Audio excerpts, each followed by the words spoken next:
guys, this video is going to cover the sketching portion of your final portraits. We have been working towards this project for a couple weeks now by working on our different features, and now we are going to bring it all together by doing our very own self-portrait. The first thing that you'll notice me doing here is actually making my head slightly larger than what I started with. The bigger your head is, the easier it'll be to put the features onto the front of your face there. And you'll notice that I can pretty easily adjust that size up or down just by drawing a circle larger or even smaller than the initial one that I drew before erasing it. And that will help you get things kind of proportionally drawn while keeping that same shape. Your head should take up probably about half to 3/4 of your final page, and that's going to help you have a piece that's big enough that you can add those details and not too small to where it's going to be difficult to get some of those features down. And finally, it'll help you as you're working on your hair. Next, you'll notice that I worked on my jawline. I am working from the reference image that you see on the right hand side of the page, so that will be kind of there throughout this video, and it's something that I refer back to as I go. My next step is going to be drawing that eye line. That line is going to more or less start where you start drawing your jawbone down from the sides of the circle. And you'll notice that I had actually erased it and adjusted it to make it more even as I went along. Our next line is going to be our nose line, which should be halfway between the eyes and the chin. And then finally we'll do our mouth line, which again will be halfway between the nose and the chin. I did also add my hairline, which will need to be adjusted a little bit as I move forward, but that'll be where my hair starts once I finally add hair. You will notice that you can't see my ears in this reference image, but I did include them just to give myself some visual information when I am working. It helps to have just a little bit of a reference there to make yourself look a little bit more realistic. And then pay attention to my neck, which starts more or less right below the ears. At this point, we are ready to start adding our features. Remember that you have practiced each of these with your own features as well as with generic ones, and you'll notice that I use the YouTube techniques that we learned throughout this process in order to get consistent and accurate drawings of these different features here. Starting with your nose is going to be a good anchor point for the rest of the face. I did decide to draw my glasses, so you will see that included on here. Glasses are kind of difficult to draw in that they are very angular and they stay on your face, even though your face is more of an organic shape. So if you do decide to draw your own glasses, pay attention to the outside shape as well as the symmetry between the two sides. That's going to help you get things kind of where they need to go and have it so that one side doesn't look more lopsided or wrong versus the other side. Throughout this video, you'll also see me erase things quite frequently. You are not going to be able to get things exactly correct as you go through this, and it's going to take a couple iterations of sketching, erasing, and sketching again to get things where they go. I would also recommend working around the page. Don't completely render one single area. Like, you'll notice that I roughed in that eyebrow, but I didn't do all of the little individual hairs yet or anything, because I just want to have an idea of where it's going to be, but I don't necessarily want to fill it in yet, just in case I need to make adjustments later. Now you're going to notice that I'm working on this eye. We have talked about how to draw eyes in the past, and you'll notice that I did adjust my eye shape to what my own eyes look like. This is going to be a really good way for you to get your drawing to look more like yourself. Try not to just draw what a generic eye looks like. Try to pay attention to your own eye shape and include some of those details that will make it uniquely yours, such as me adding in the puffier lower eyelid that I have. Those kinds of little details are really going to help drive home that these are self-portraits and not just portraits of some person. So now I'm not even going to continue to work on that eye. I'm actually going to jump down to the placement of the mouth. You will see that I am going to be using the technique that we learned from our YouTube video, and I am going to be adjusting this a couple times to match what my reference image looks like, making sure that I have the lines kind of straight or a little bit less curvy where I need them. I am smiling with my teeth in this reference picture, so that is going to be one of the more complicated facial expressions that you can do, but it's still completely doable using this technique, and you'll see that I add the dots in the corners of the mouth. One good tip is with the corner of the mouth, it should line up just about with the pupil of your eye, so it should go about halfway. If you draw a line down vertically from your eye to the corner of your mouth, that should be about where your mouth ends up. And you'll see that I adjust this as I go to make it the correct kind of shape. And more likely than not, I will go over this another time or two to continue to make it look like my likeness versus just a generic smiling mouth.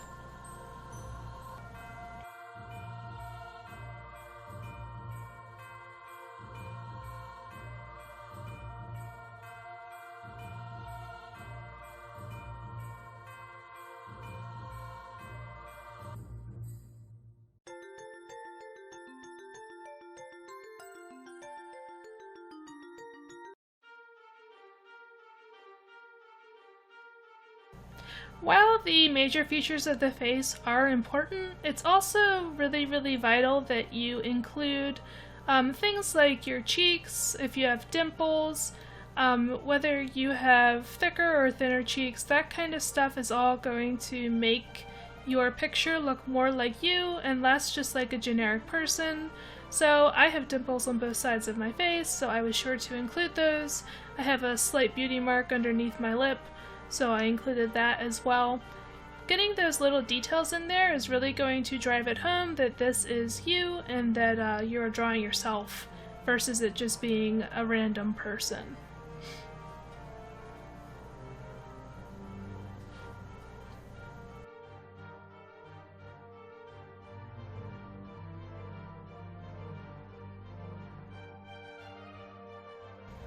And now as I work on the teeth here, just remember that the middle line should be pretty much in line with the nose, and I would recommend working back and forth across the mouth to get those different teeth placed in, making them a little bit smaller as you go to represent them going backwards into your mouth, and pay attention to your gums as well. If they are coming down a little bit, you're going to want to see that.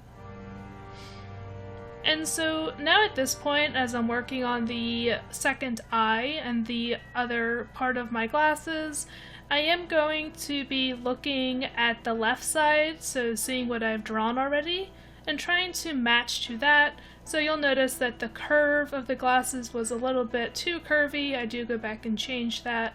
It also goes down further on the left side, so I adjusted that as well, just to make these look a little bit more realistic and close to each other, because your glasses should be this same shape on both sides, so they should be symmetrical. And of course, I'm going to be continuing to rough in some of those other features, like my eyebrow there.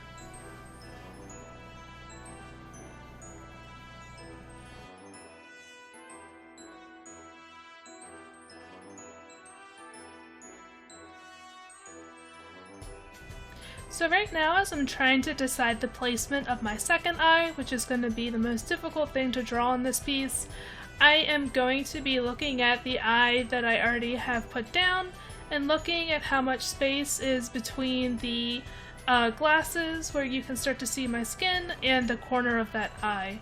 And I'm also going to be sure to have it touching, or at least being cut through by my eye lines so that I know that I have things where they go.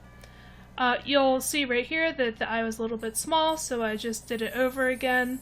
That is definitely something that you will need to get used to as you're working through this process.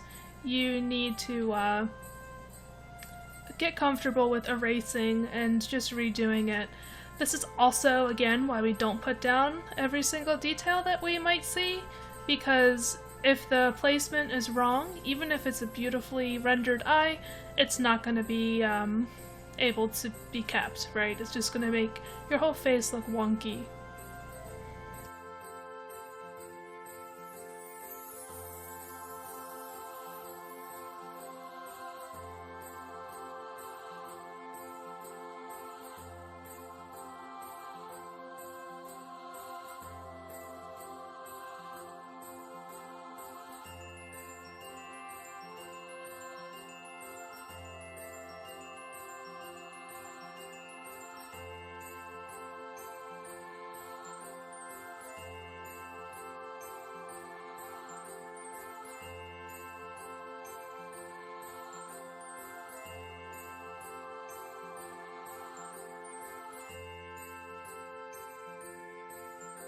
So it was at this point that I decided that I was ready to no longer be bald, and I went and started to work on my hair.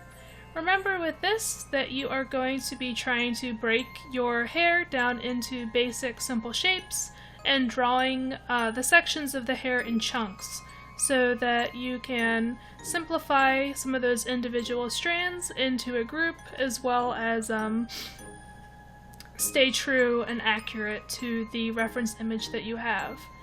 In general, too, you're going to look a lot more like yourself once you have your hair drawn. I personally like to do it towards the end when I have other things placed. However, you can work on it a little bit earlier if you want, keeping in mind that if you have your proportions wrong or the sides of your face wrong, then your hair will most likely also be wrong. So it's important to make sure that you have things where they go before you commit to a lot of time spent drawing your hair, only for it to not turn out how you want it to.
So that's about it for this video. You'll see that I add a couple more little details to my face. I am going to be taking another pass at my proportions, erasing some extra lines, and adding some more realistic touches, just to make this look a little bit more like me. But for the most part, I am happy with the placement of most of my features, and I think that it does look proportional and fairly true to the photograph that I used as a reference. So we will have another video up soon enough of kind of finishing this off, getting those extra details on, and making sure that it really looks like us. So with that, you can get to work on doing this process.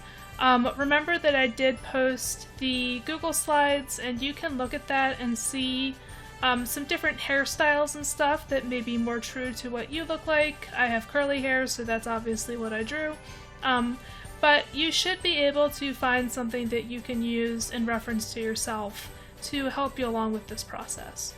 So we will continue to work through this together. We'll have a little bit more going on, but that is it for this part.